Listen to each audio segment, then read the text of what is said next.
আসসালামু আলাইকুম প্রিয় শিক্ষার্থীবৃন্দ। আজ আমরা তোমাদের গণিত বইয়ের 40 পৃষ্ঠার এই 14 নম্বর অঙ্কটি সমাধান করব। এখানে দেওয়া আছে প্যাটার্নের নিয়ম খুঁজে খালি ঘরের সংখ্যা বের করি। এখানে দুইটি প্যাটার্ন দেওয়া আছে। এই দুইটি প্যাটার্নে খালি ঘর এখানে দেওয়া আছে, এখানেও খালি ঘর দেওয়া আছে। এই দুইটি খালি ঘরে আমরা সংখ্যা পূরণ করব। আমরা এই 1 নম্বর প্যাটার্নটি আগে দেখি। আমরা প্রথমে দেখি 7 এবং 16-র পার্থক্য কত। 7 থেকে 16-র পার্থক্য হলো 9। 9 আর 7-এ যোগ করলে হয় 16। আবার দেখো 18 থেকে 27-এর পার্থক্য কত। 18 থেকে 27-এর পার্থক্য হলো 9। এখানে দেখো এই 12 থেকে 21-এর পার্থক্য কত, 9।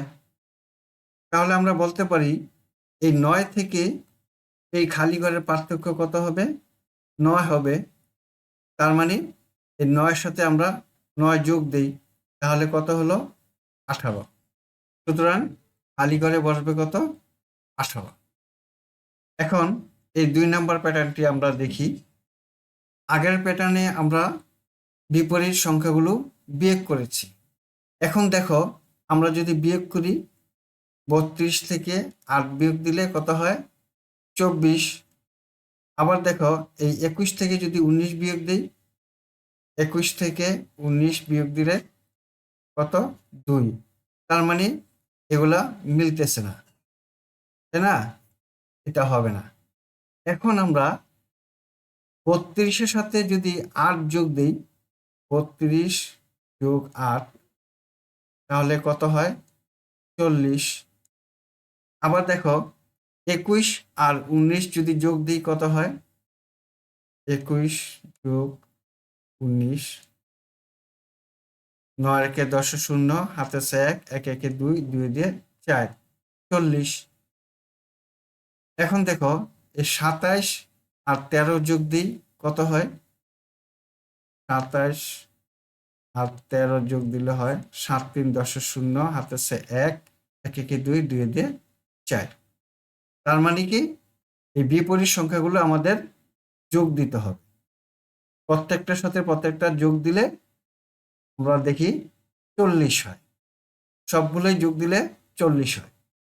19 আর 21 যোগে 40, 32 আর 8 যোগ দিলে 40, 13 আর 27 যোগ দিলে 40। তাহলে 25-এর সাথে কত যোগ দিলে 40 হবে? আমরা এখন 40 বিয়োগ 25, 0 থেকে 5 বিয়োগ দিই, তাহলে 5, হাতে 1, 2 একে 3, 4 থেকে 3 বিয়োগ দিলে 1। তার মানে এখানে আমাকে 15 বসাতে হবে। এই ঘরে 15 বসাই। 15 আর 25-এ যোগ দিলে হয় কত, 40 হয়, তাই না? 40 হলো। সুতরাং আমরা বলতে পারি এই খালি ঘরে বসবে কত, 15। বন্ধুরা, আশা করি এই প্যাটার্নগুলি তোমরা বুঝতে পেরেছ। বন্ধুরা, তোমরা আমার চ্যানেলকে সাবস্ক্রাইব করে আমার সাথে থেকো। আজ তাহলে এই পর্যন্তই। তোমাদের সাথে দেখা হবে পরবর্তী ভিডিওতে। তোমরা সকলেই সুস্থ থাকো, ভালো থাকো, এই কামনা। আল্লাহ হাফিজ। আসসালামু আলাইকুম ওয়া রাহমাতুল্লাহ।